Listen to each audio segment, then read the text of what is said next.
রাত নাপনেই মন্দিরের সামনে একত্রিত হয়েছেন নারী, পুরুষ, শিশুসহ বিভিন্ন বয়সী মানুষ।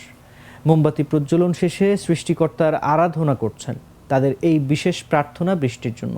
সোমবার রাত ৮টার দিকে শরীয়তপুর পৌরসভার ধানুকা এলাকার মনসাবাড়ির শ্রী শ্রী রাধাকৃষ্ণ মন্দিরে এ প্রার্থনার আয়োজন করা হয়। মন্দির কর্তৃপক্ষ জানায়, সারা দেশ জুড়ে চলছে তীব্র দাবদাহ।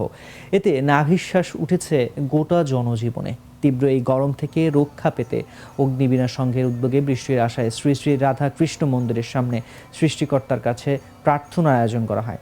এ সময় মোমবাতি জ্বালিয়ে ঈশ্বরের কাছে পাপ মোচনের জন্য ক্ষমা চেয়ে বৃষ্টির জন্য বিশেষ প্রার্থনা করা হয়। এতে অংশ নেন অন্তত ১৫০ শতাধিক হিন্দু ধর্মের অনুসারীরা। প্রচণ্ড তাপদায় বিশ্ব যখন প্রতিষ্ঠিত শান্তির কল্পে, বিশ্ব মানবতার শান্তির কল্পে আমি ধানুষা মনসা মন্দিরের পক্ষ থেকে শান্তি কামনা করছি। এই ধানুকা মনসা বাড়ি এবং শ্যামা ঠাকুরানীর মন্দিরে বাড়িতে আজকে আমরা হিন্দু সম্প্রদায়ের জনগণ এলাকাবাসী মিলে রাধাকৃষ্ণের মন্দিরে আমরা প্রচণ্ড তাপদাহের কারণে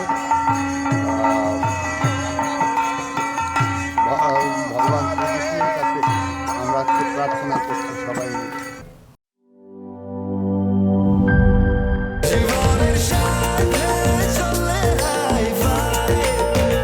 স্বাস্থ্যকর অল টাইম ফ্যামিলি কেক, সব সময় অল টাইম হেলদি লাইফ।